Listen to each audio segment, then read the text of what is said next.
Okay, now Matt's going to come up and preach for us.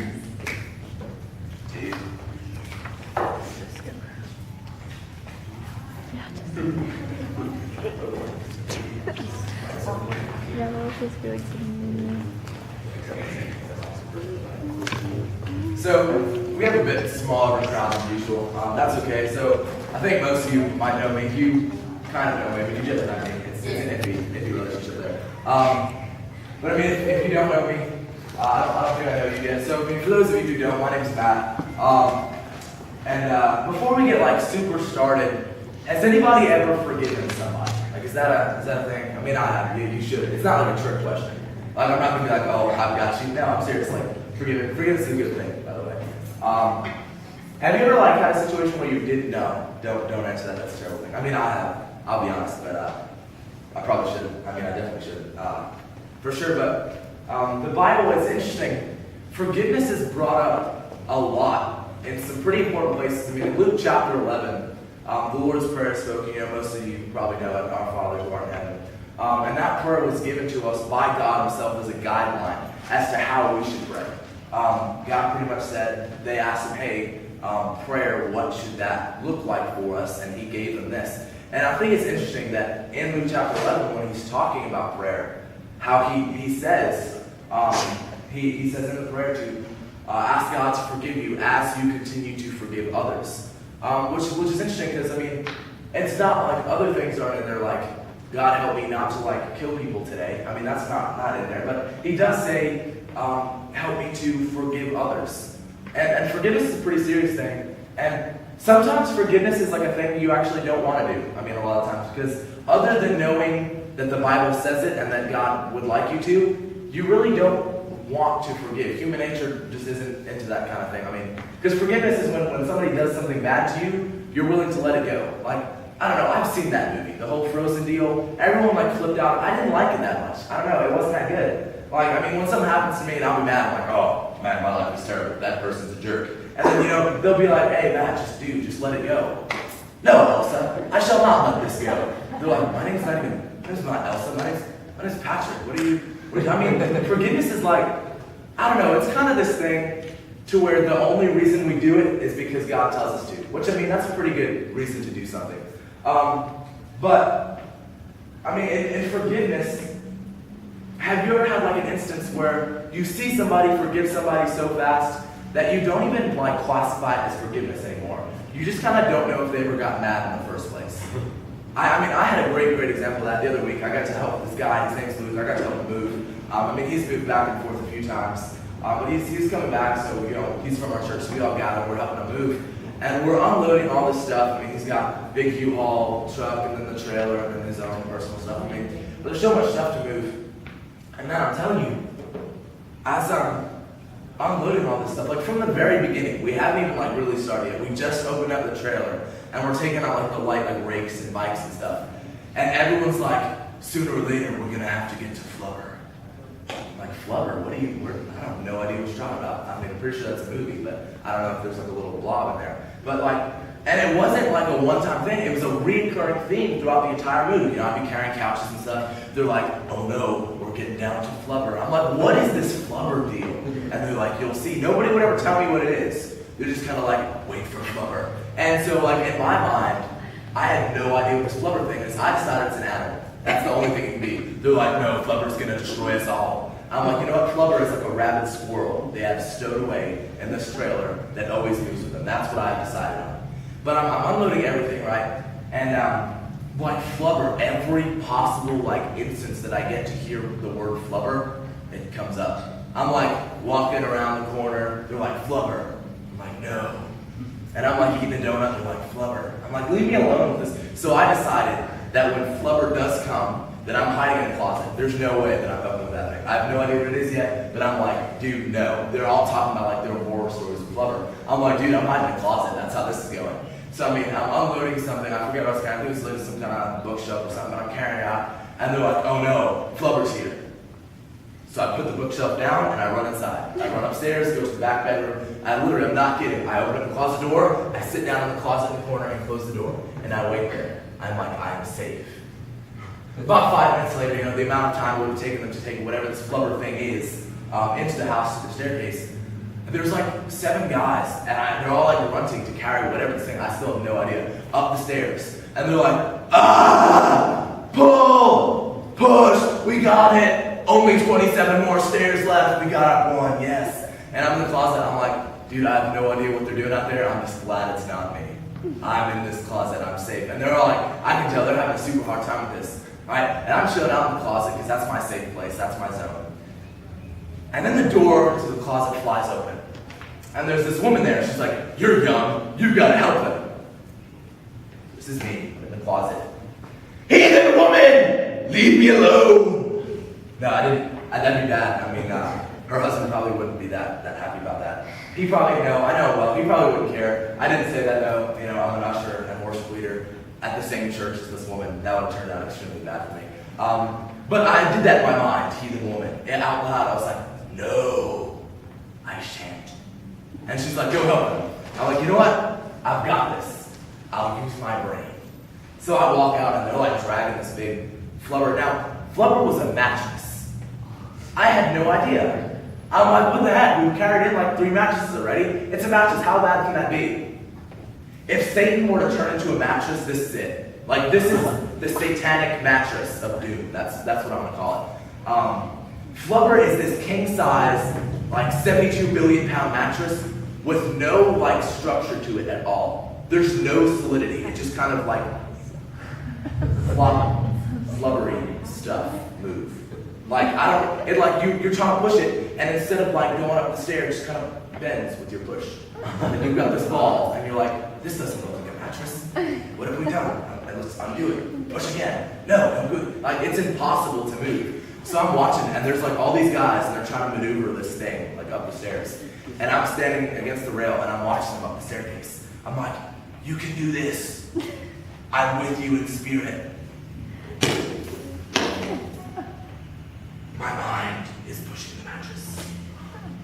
And they're like grunting and like turning all red and I'm sweating. And I'm like, you have no idea how hard this is on my mind. Yeah, I'm doing most of the work here. Y'all don't even know. So this guy, he's got this great plan. He backs up and he's like, I've got this. Pretty much what my plan is. Y'all hold it there. I'm gonna back up 6 or so stairs and I'm just gonna run and hit it and see if I can push up any stairs.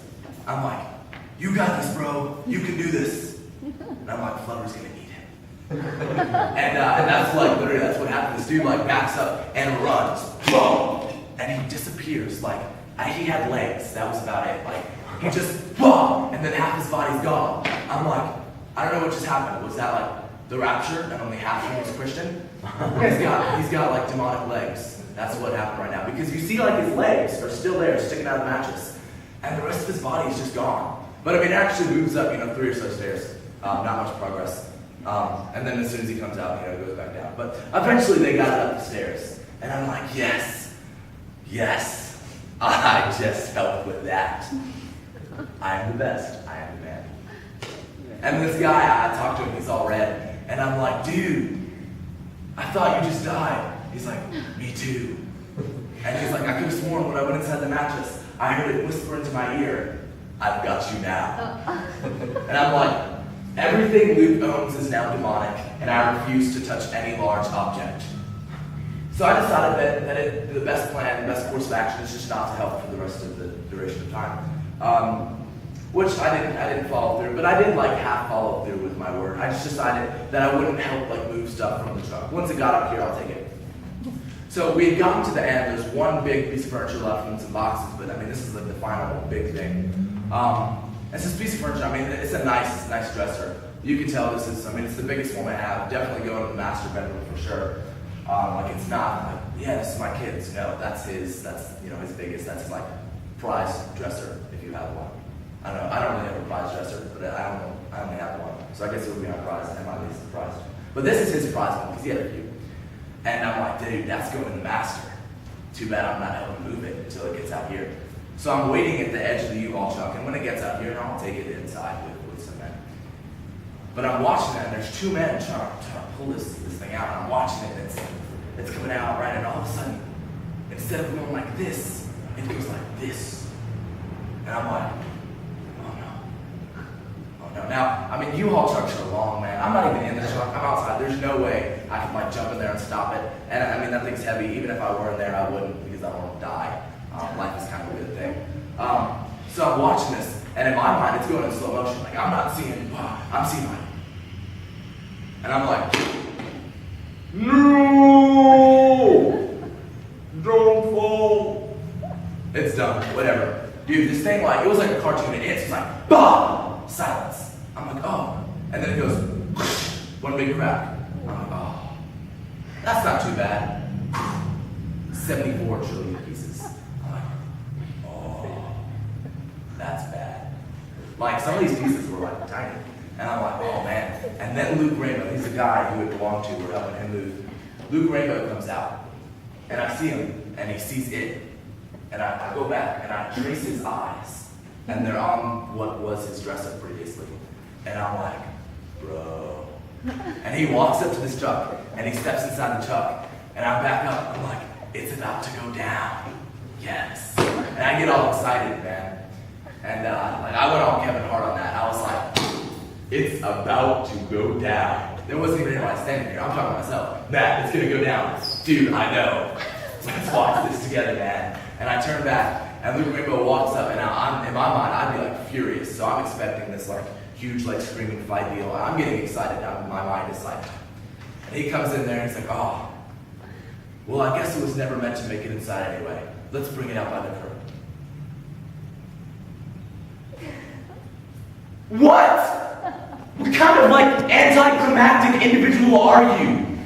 You just, no! This is the part where you punch them all in the throat, man. That's not right. You got me excited for nothing. And then I caught on. I'm like, I got him. He's saying that. That way they're gonna bend down to like pick up the pieces, and he's gonna be like, wah! And kick them in the face. I'm like, yes.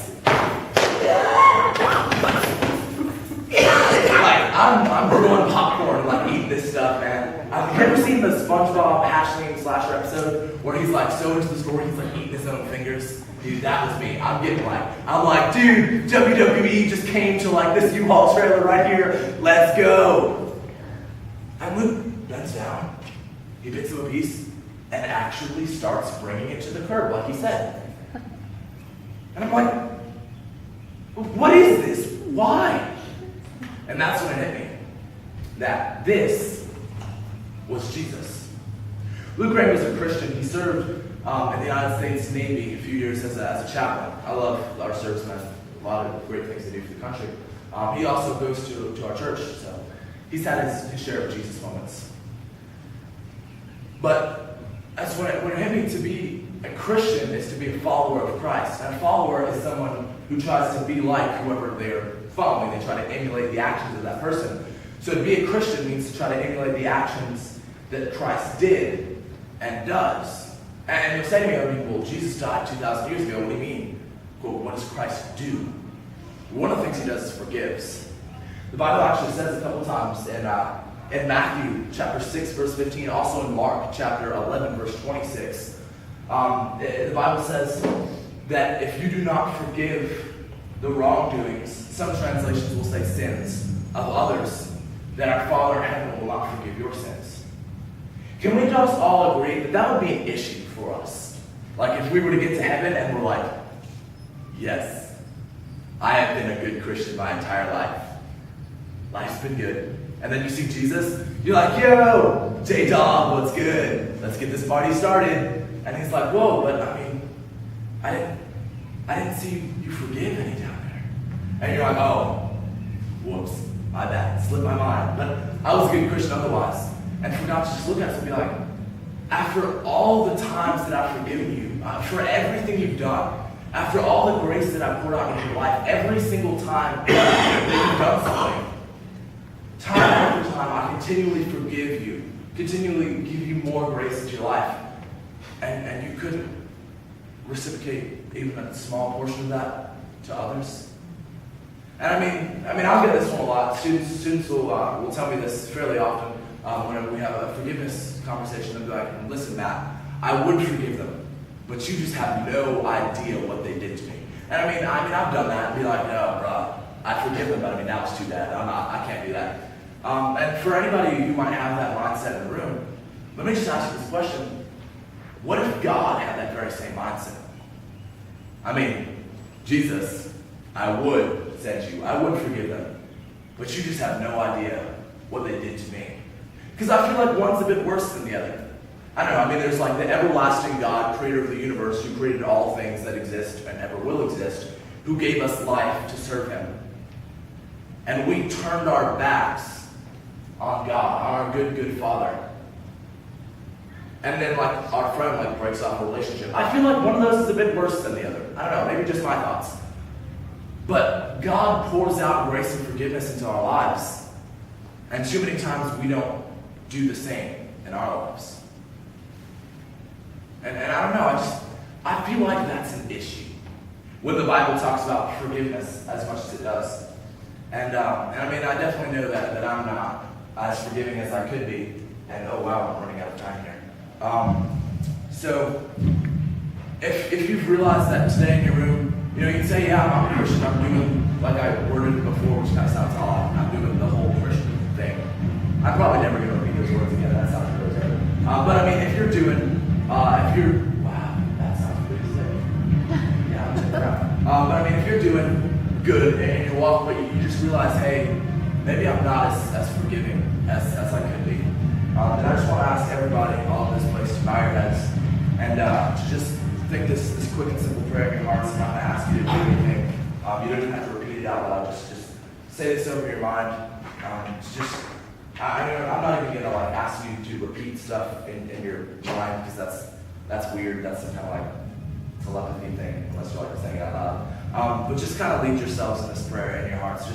Just ask God that He would be able to soften your heart to be more forgiving to others, that He would open your eyes to maybe any relationships that remain unforgiven and unmended that you need to go fix with forgiveness, or just some things that you need to focus on in any aspect of your life that's pertaining to forgiveness. So I'll give you all a second or so just to kind of get that finalized in your head.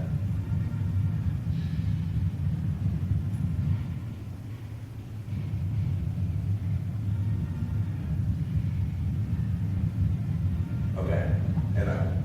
So you all can look up. That was all I had. So unless you have anything else, do you? We can pray real quick. Yeah, that's a good thing. Cool.